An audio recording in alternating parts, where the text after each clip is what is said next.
Honorables députés, chers collègues, nous ngi leen di nuyu ku nekk ci turam ak ci santam. Di nuyu Madame la Présidente de la Commission, di ko souhaiter plein succès, parce qu'on pense qu'avec elle à la tête de cette commission sera mieux connue par les Sénégalais et impactera positivement le vécu des Sénégalais, notamment en matière de droits de l'homme. Monsieur le ministre garde des Sceaux, projet bi doon na projet boo xamante ne ci projet bu am solo la ñu jàpp ne Sénégal fi mu jóge ces dernières années en matière de violation des droits de l'homme, cette commission bu jouer pleinement son rôle, ça soulagera les populations, notamment ñi nga xamante ne ci dañuy bafouer seeni ay droits. Projet bu am solo la ñu koy rafetlu, mais dañu am quelques préoccupations rek yoo xamante ne ci bëggoon nañ ngeen indi ñu ci ay leeral. Bi ci njëkk muy doon ci chapitre 3, plus précisément à l'article 8, par rapport au mandat des membres de la commission. On a dit que les membres sont élus de même que la présidente pour 6 ans non renouvelables. Je l'avais posé et je n'avais pas la réponse, donc je repose la question. Parce que je pense que 6 ans non renouvelables, ça doit être motivé.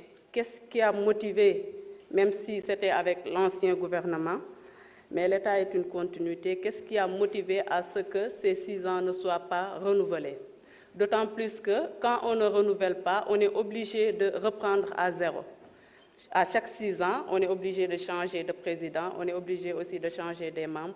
Est-ce que cela participe réellement à la stabilité de la commission? C'est par rapport au chapitre 2, notamment sur les attributions.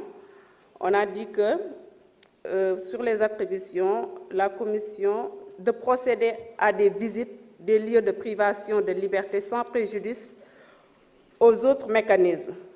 Je voudrais savoir, est-ce que cette mission dévolue à la commission ne peut pas être source de conflit d'intérêts, d'autant plus que quand on sait qu'il y a l'Observatoire national de privation des droits des libertés du moins, qui a en charge cette attribution-là. Si tel n'est pas le cas, quelle est la différence? L'autre question, c'est par rapport toujours au chapitre 2 sur les attributions. On a dit que la commission élabore chaque fois un rapport. Maintenant, ce rapport est transmis au président de la République. Il est aussi transmis au président de l'Assemblée nationale et aux autres présidents d'institutions, et le rapport est rendu public. Chose que nous saluons parce que ci ay rapport moom Sénégal moom battre na ci ay record.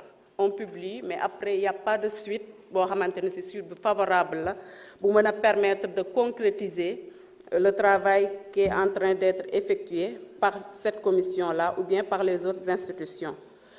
Sur ce, est-ce que la commission, après avoir transmis peut-être les dossiers au ministre, est-ce que la commission a droit de regard ou bien peut faire le suivi nécessaire pour que les recommandations ou autres doivent être appliquées?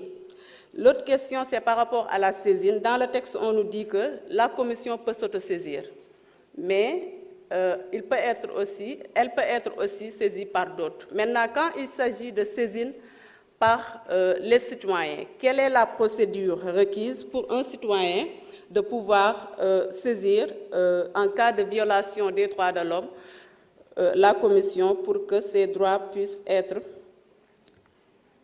pour que ces droits yi nga xamante ne si moom la ñu bafoué, ces droits-là ñu mën ko delloo.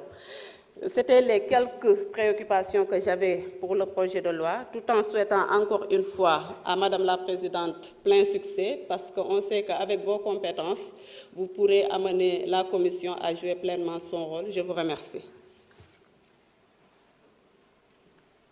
Merci, chers collègues.